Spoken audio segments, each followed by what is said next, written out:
Dans une modeste maison en adobe, à la périphérie d'une ville frontalière poussiéreuse, Silas MacReady, un fermier réservé mais respecté, reçut une lettre qui allait déclencher une série d'événements imprévus. La lettre, écrite d'une écriture fluide sur du papier crème, provenait de mademoiselle Lucinda Bell, une femme au courage discret et à l'espoir profond. Elle implorait Silas de la considérer comme une épouse, lui promettant non seulement une loyauté éternelle, mais aussi le réconfort d'un cœur bienveillant, une rareté dans le monde endurci de l'Ouest. Les mains tremblantes, Silas déplia le délicat parchemin et lut les lignes qui évoquaient de longues nuits passées à rêver d'un avenir fondé sur l'amour sincère et la confiance mutuelle. Cependant, lorsque le jour de leur rencontre arriva, le destin en fit autant. Dès que Silas posa les yeux sur Lucinda, quelque chose en lui recula.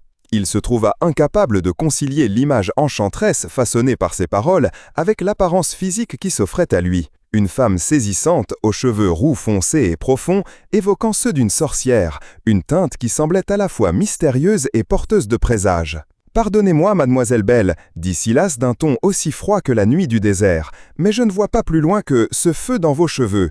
On dirait que vous êtes touché par la sorcellerie, et je crains un tel enchantement. » Sur ce rejet glaçant, Silas lui tourna le dos. Lucinda, consternée et rejetée pour sa beauté naturelle que l'homme prenait pour de la méchanceté, quitta la modeste place du village en larmes, le cœur lourd tandis qu'elle avançait péniblement sur la route poussiéreuse.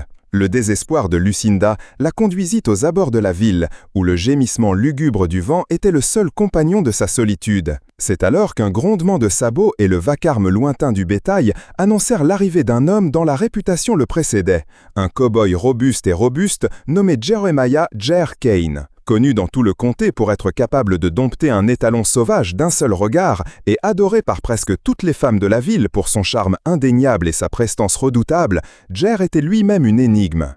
Jeremiah, coiffé d'un chapeau à large bord dissimulant un regard perçant, descendait l'artère principale lorsqu'il aperçut Lucinda, seule et apparemment abandonnée par le destin. Son destrier ralentit au petit galop lorsqu'il descendit de cheval à ses côtés. « Qu'est-ce qui vous amène ici, mademoiselle » demanda-t-il d'une voix aussi rauque que les crêtes rocheuses qui parsemaient l'horizon, mais une chaleur indéniable se dégageait de son air rude. Peut-être parvenait-elle à dissimuler le tremblement de sa voix, Lucinda raconta sa rencontre malheureuse avec Silas.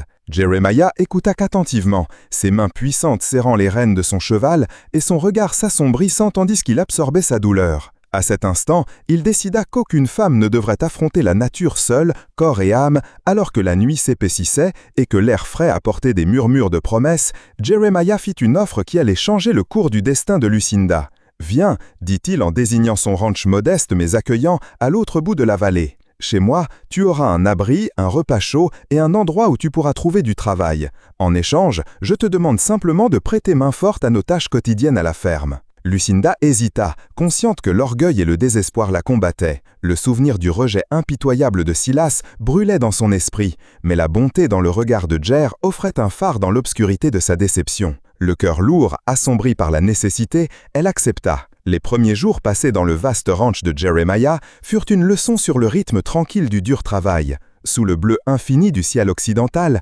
Lucinda se retrouva trempée de sueur et de poussière, apprenant le balai complexe des tâches quotidiennes, réparer les clôtures, s'occuper du bétail et des cultures éparcées qui s'accrochaient obstinément à la vie sous le regard implacable du soleil. Jeremiah était un homme de peu de mots, connu des habitants comme le ministre des femmes, pour sa façon notoire de séduire et de conquérir le cœur de toutes les femmes qui croisaient son chemin. Pourtant, c'était ce paradoxe même qui le définissait.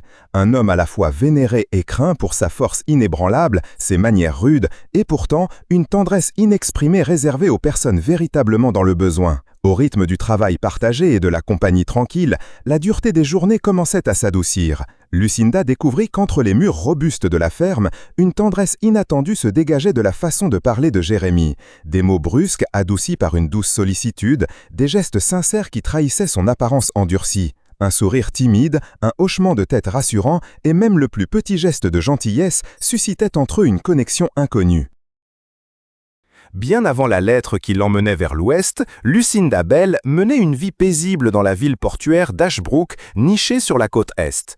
Institutrice de profession, elle se comportait avec dignité et grâce, mais sous son air calme se cachait une malédiction éternelle, la couleur de ses cheveux. Dans une ville imprégnée de superstitions, ses cheveux châtains foncés étaient l'objet de rumeurs et de regards en coin. Certains murmuraient qu'elle était une sorcière, d'autres disaient qu'elle apportait des tempêtes lorsqu'elle pleurait. La plus cruelle de ces accusations provenait d'une rivale jalouse, Martha Cleary, une veuve influente qui n'appréciait pas la beauté naturelle de Lucinda et l'admiration discrète qu'elle suscitait. Ce fut Martha qui sema la méfiance et, avec le temps, le conseil scolaire commença à douter de l'influence morale de Lucinda. Elle fut renvoyée sans cérémonie, son nom terni par les murmures et la peur. Dévastée et seule, Lucinda quitta Ashbrook et embarqua dans un train en direction de l'ouest, espérant que la frontière pourrait lui offrir ce que les pavés polis de sa vieille ville ne lui offriraient jamais, un nouveau départ. À chaque kilomètre, elle se libérait de la douleur, oubliant le souvenir de la facilité avec laquelle les bonnes personnes pouvaient se refroidir sous l'emprise de l'ignorance et de l'envie. Elle n'emportait avec elle qu'une valise, un médaillon à l'effigie de sa mère et la lettre qu'elle enverrait à Silas Macready, un homme qui, espérait-elle, la jugerait non pas sur ses cheveux ou son passé, mais sur le cœur qu'elle désirait ardemment donner. Un soir, alors que le ciel se teintait de violet et d'orange, Lucinda et Jeremiah se retrouvèrent assis sur le porche en bois grinçant. Le bourdonnement régulier des cigales se mêlait au mugissement lointain du bétail, créant une berceuse qui invitait aux confessions. Le poids de la solitude, allégé par les silences partagés, Jérémie admit. « J'ai toujours été perçu comme un homme passionné, un homme dont les voix égarent beaucoup de gens. Mais en toi, je vois quelque chose de pur qui m'appelle à être plus qu'un simple voyou. » Les yeux de Lucinda brillaient à la fois de surprise et d'espoir. « Je n'aurais jamais cru que l'amour puisse éclore dans les endroits les plus hostiles, » murmura-t-elle, sa voix se mêlant au crépuscule.